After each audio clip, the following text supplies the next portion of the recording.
नमस्कार, NMF news देख रहे हैं आप। मैं हूं आपके साथ अभिषेक पुंडीर।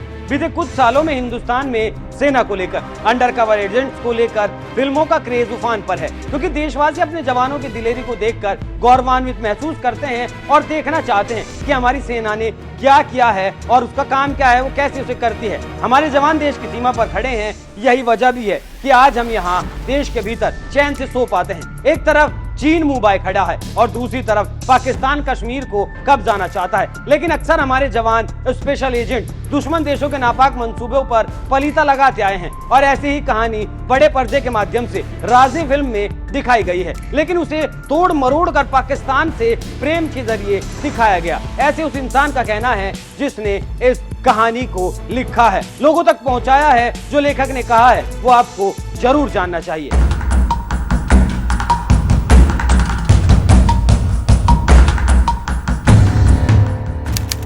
नाम है हरिंदर सिक्का।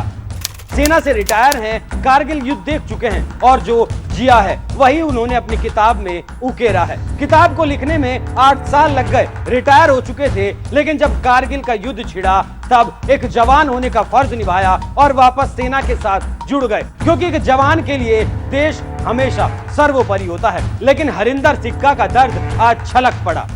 कॉलिंग सहमत, ये उस किताब का नाम है जो हरिंदर सिक्का ने लिखी है और इस किताब को लेकर ही फिल्म राजी को पर्दे पर उतारा गया था। मैंने 1979 में नेवी ज्वाइन किया था एंड थैंक यू सर। और 1993 में प्रीमेच्योर रिटायरमेंट लिया, फिर पीरामल ग्रुप ज्वाइन किया। बट 99 में जब कारगिल जंग छिड़ गई थी तो लगा कि फ़ौज का नमक खाया है, कारगिल जाना चाहिए बतौर किसी रूप में। तो मैं एक एम्बेडेड जर्नलिस्ट की तरह से वहाँ पर गया था। उस वक्त प्रेसिडेंट था पीरामल का। वहाँ पर कारगिल से जंग के थिएटर में कॉलिंग सहमत की शुरुआत हुई थी, राजी लिखी गई थी।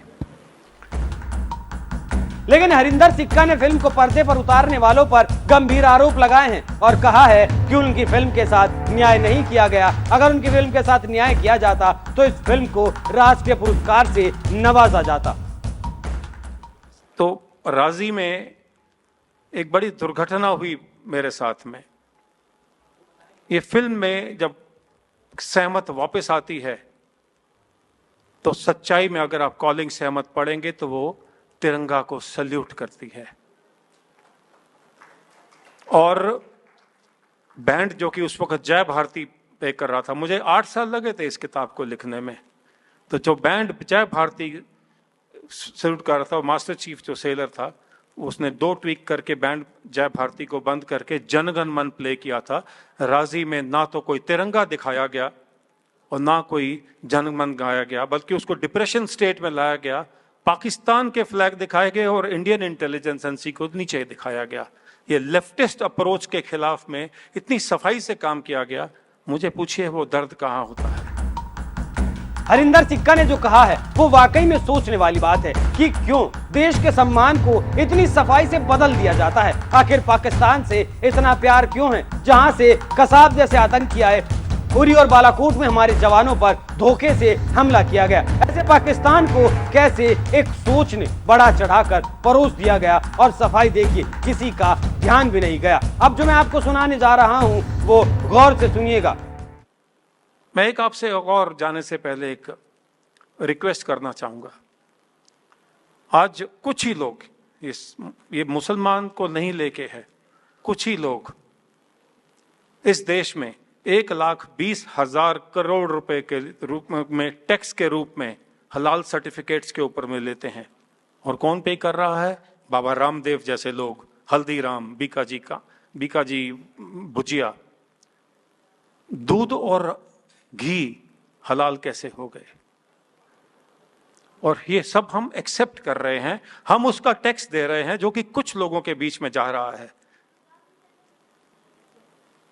कोई होटल, कोई ढाबा, कोई रेस्टोरेंट हमें वेजिटेरियन या नॉन वेजिटेरियन पर हलाल सर्टिफाइड फूड ही खिलाता है। वो टैक्स किसको जाता है? जमायत उलेमा जैसी कंपनीज को, जिसने कसाब को बिरयानी खिलाई थी। हमें तो डूब मरना चाहिए सरकार। सिर्फ इतना ही नहीं, खबरों के मुताबिक ऐसा भी पता चलता है कि 1997 से 2002 के बीच कर्नाटक के मंदिरों को 391 करोड़ रुपए का चढ़ावा मिला और सरकार ने इसका खर्च पता है आपको कहां पर खर्च किया है? आप सुनेंगे तो हैरान रह जाएंगे। इस 391 करोड़ में से मंदिर में 84 करोड़ रुपए की रखरखाव के लिए खर्च किए गए, 180 करोड़ रुपए मदरसा उत्थान और हज में खर्च कर दिए गए और 44 करोड़ चर्च भूमि अनुदान में खर्च कर दिए गए। मतलब मदरसा उत्थान के लिए और हज के लिए इसका करीब 41% खर्च कर दिया गया। अभी और सुनिए, इसी साल मार्च महीने में हाईकोर्ट की लखनऊ बेंच ने केंद्र सरकार और राज्य सरकार से पूछा था कि सरकारी पैसे से, मतलब जनता के टैक्स के पैसे से मजहबी तालीम कैसे दी जा सकती है। हाईकोर्ट ने पूछा था कि क्या ये संविधान के मौलिक अधिकारों का उल्लंघन नहीं है। सोचिए, अगर कोई अपने धर्म की तालीम दे रहा है तो उसका देश के विकास में क्या योगदान है, वो हिंदू हो, मुसलमान हो, ईसाई हो या फिर किसी और धर्म या फिर पंथ का व्यक्ति हो। जबकि देश के मुसलमानों का कहना है कि मदरसों में पढ़ाया क्या जाएगा वो खुद वहाँ के मुसलमान तय करेंगे, लेकिन चलेंगे सरकार के पैसे से। तो वक्त है सोचने का, कैसे देश की अस्मिता के साथ बड़ी सफाई के साथ खिलवाड़ किया जा रहा है। तो अपने अपने अंदर में जोश चलाइए, क्योंकि जब हमारा जवान वहाँ मरता है तो हम एक ही दिन उसको याद रखते हैं, वो भी थोड़े ही दिन में, थोड़े ही वक्त में। एक फौजी रहा हूँ, कुछ ज़्यादा बोल जाऊँ तो क्षमा चाहूँगा, बट वो जो वहाँ पर लड़ते हैं, खून बहाते हैं, ये वजह है कि हम यहाँ खुश हैं। आज एक ऐसा मौका मिला है, मैं कोई पॉलिटिशियन नहीं हूँ, पीरामल ग्रुप का ग्रुप प्रेसिडेंट हूँ, ग्रुप डायरेक्टर हूँ, मुझे किसी पॉलिटिक्स से कुछ लेना देना नहीं है। बट अगर आप आज का उत्तर प्रदेश आपका सेफ है तो कोई जंग लड़ रहा है आपके लिए।